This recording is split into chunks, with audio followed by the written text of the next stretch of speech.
Welcome to A New Design for Living. We're continuing our focus this week in celebration and acknowledgement of Black History Month. And tonight our speaker is our beloved practitioner, Shelia Callum. And Shelia is going to be talking about healing through awareness. We cannot heal that which we don't even acknowledge or see. And so Shelia has a powerful message this evening to wake us up to become more aware of systemic racism and how we can make a difference. So, thank you for helping me welcome Shelia Callum. Enjoy. In this evening's message, I will be talking about systemic racism, defining what it is, how it is woven into the very fabric of our society. In our philosophy, we are given the tools to actually break down erroneous beliefs and heighten our awareness to begin the healing process to actually dismantle racism. We believe we cannot heal what cannot be revealed. Systemic racism is known as structural racism and institutional racism. It is defined as any prejudice against a group because of their race when prejudices are reinforced by systems of power. Systemic racism operates in organizations and institutions that make policy and make policy choices that disadvantages people of color. It can be found in employment, housing discrimination, healthcare disparities, education, excessive racial policing policies, and in also many areas of our society. You don't have to be a racist to be part of this system.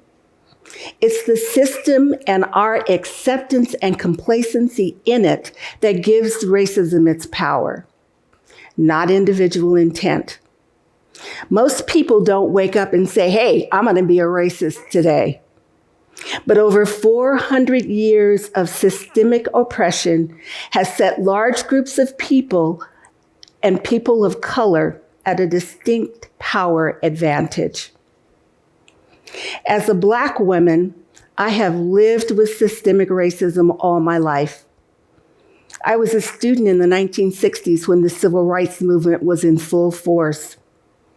There was not a day that I did not know that I was Black and that my life was different from those of my white brothers and sisters. I was told at a very young age, you gotta be smarter and you gotta work harder in order to make it in this world. I didn't really understand that until I was much older.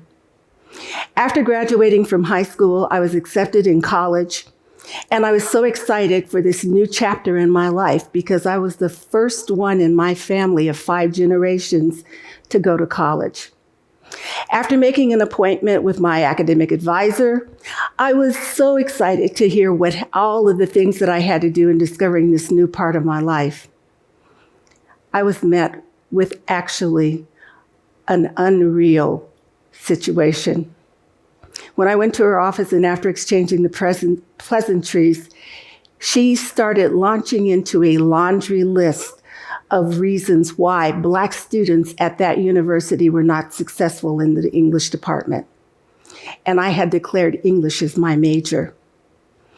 She told me there had not been many graduations, and the graduation rate was so low for African American students that she asked the question, was I really sure I wanted to declare this as a major, and if I thought I could handle the workload?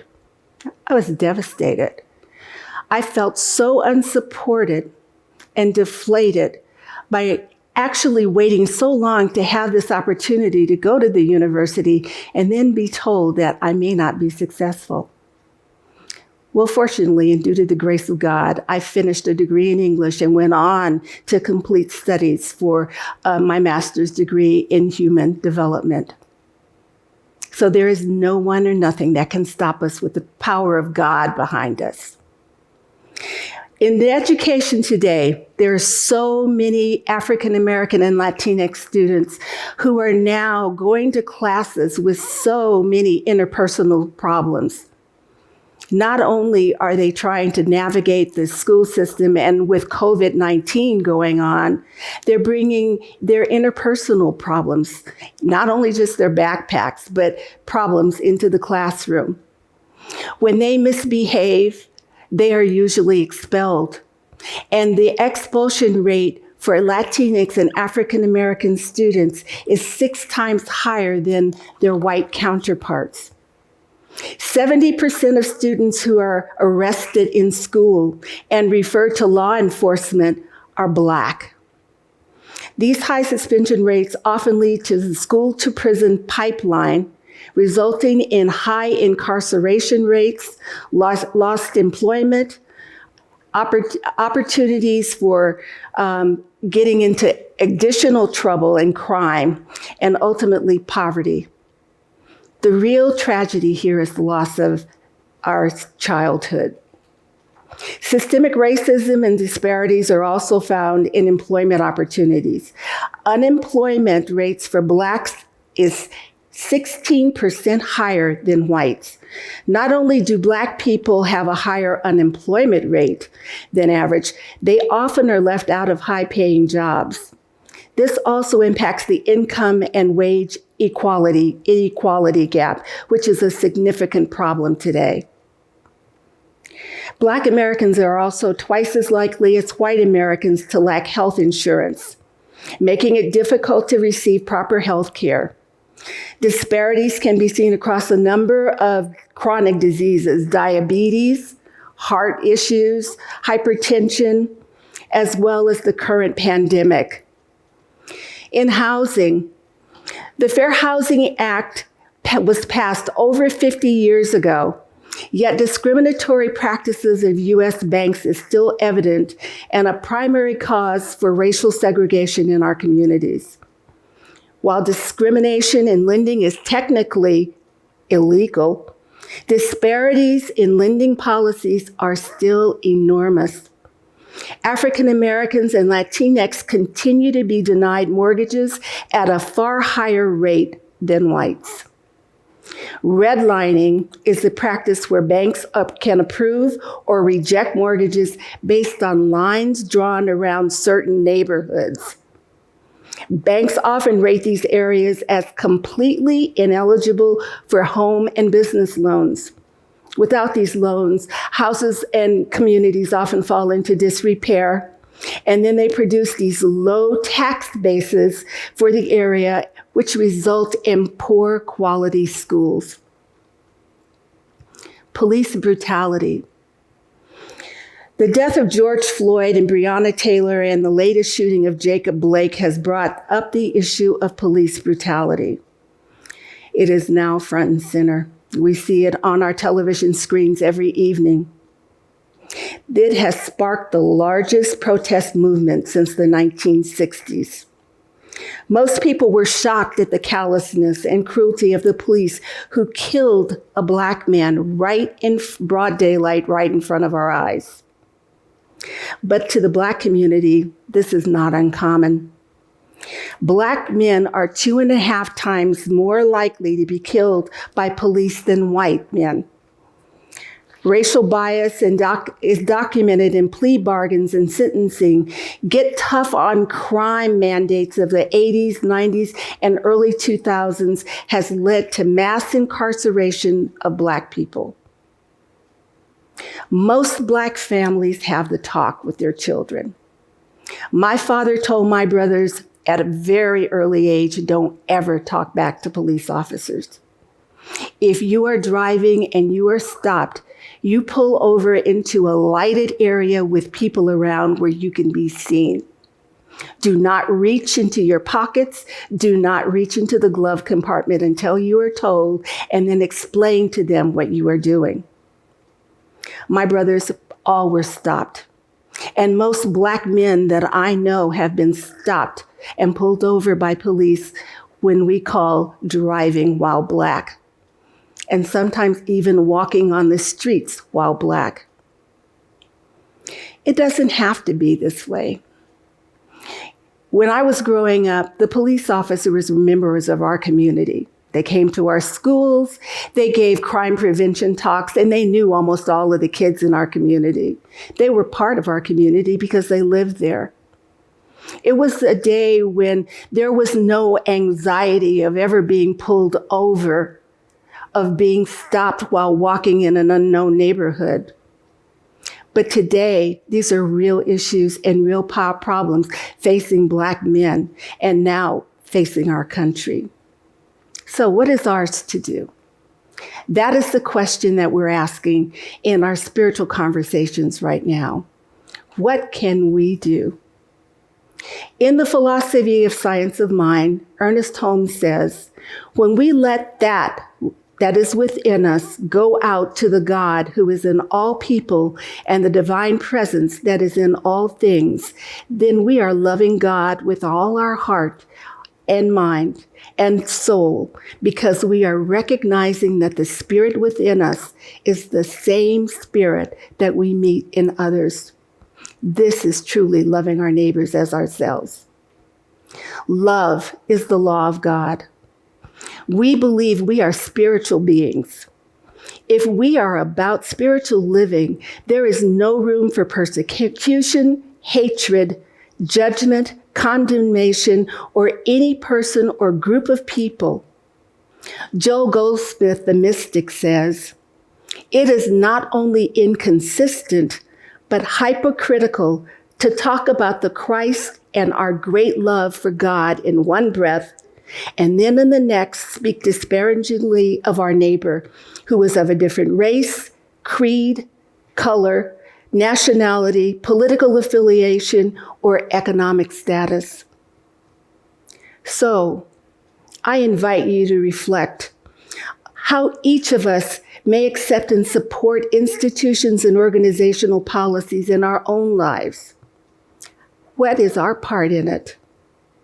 Can we ask ourselves the question, are these policies operating in my organization? Is it possible to change a practice where we work or live or in our neighborhoods so that we can become more inclusive? We have to wake up and become aware of privilege and check our biases. We can adopt the spiritual practice of loving our neighbor as ourselves and wake up to the possibility of building a new order where we can really exemplify the message of our sinners and really say with conviction, we are living in a world that works for everyone. Namaste. Thank you, Shelia. That was a powerful message and so enlightening to realize how pervasive and interconnected systemic racism is. And our very awareness of it can help us to make a change in this world. So thank you so much. And now is the opportunity for us to share our good. So I invite you to consider sharing your good with our center, as we are here always to support you in your spiritual unfolding, to support you through prayer, through classes, through our Wednesday and Sunday services. And so anything that you feel called to share with our center, we gratefully accept. Thank you so much. There's a quick and easy way to support the work of our beloved center. You can now make a donation via text to give. Simply text the word GIVE to 702-728-4525 and follow the prompts to set up this convenient option. You can also scroll down during this service to the contribution link to make a one-time or recurring donation. Or if you prefer, you can send a check payable to CSLGLV. Thank you. We appreciate your generosity.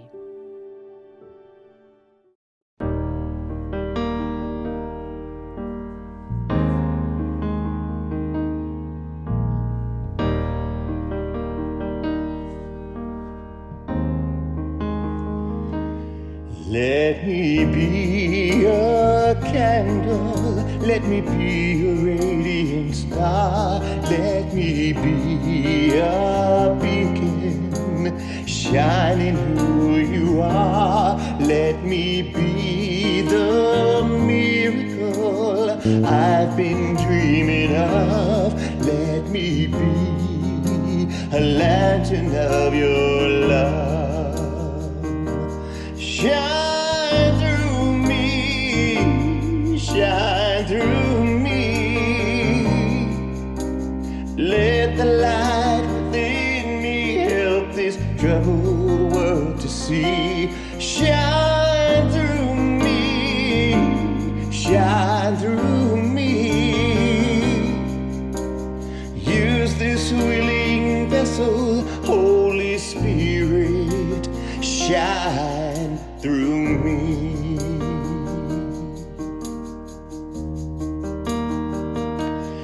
If a friend grows weary, I'll come and take their part. If a child is hungry, I'll give out of my heart. In the darkest hour, I will lend a light from above. I will be a lantern of your love. Shine through me, shine through me. Let the light within me help this troubled world to see. Shine through me, shine through me. Use this willing vessel, Holy Spirit, shine through me, shine through me, shine through me. Holy Spirit, shine through me.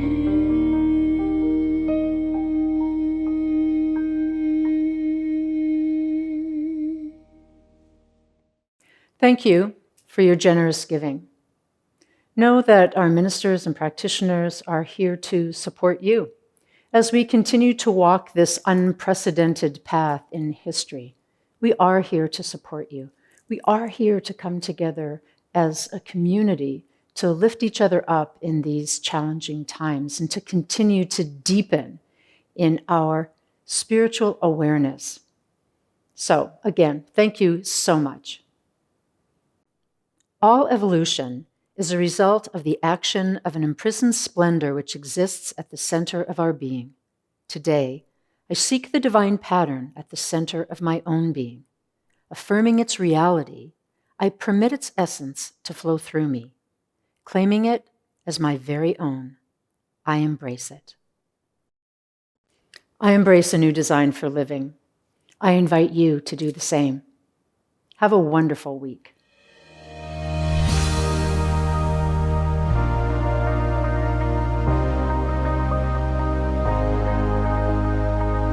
The monthly publication, Science of Mind magazine, is a treasure to be read and contemplated. Along with in-depth articles, there is a day-to-day spiritual support to be gleaned from its daily guides. Licensed practitioner Lynn Frankenberger hosts Adventures in Faith every Tuesday at 11 a.m. on Zoom, and you're invited to join in. This is a weekly group discussion that focuses on those daily guides and how to apply them. Check Facebook and our weekly newsletter for more details. CSL Greater Las Vegas brings you much of your favorite spiritual music every Friday at 7 p.m. with spiritual soundscapes. Enjoy performances from CSLGLV vocalists along with special guest singers. It's music for your soul. Subscribe to the CSLGLV YouTube channel to get a convenient link sent to you for each musical performance. At CSL Greater Las Vegas, it is our mission to inspire spiritual discovery through community connection, exploration, and celebration. This mission supports the all-inclusive vision of Centers for Spiritual Living worldwide, in which we envision a world that works for everyone and all of creation.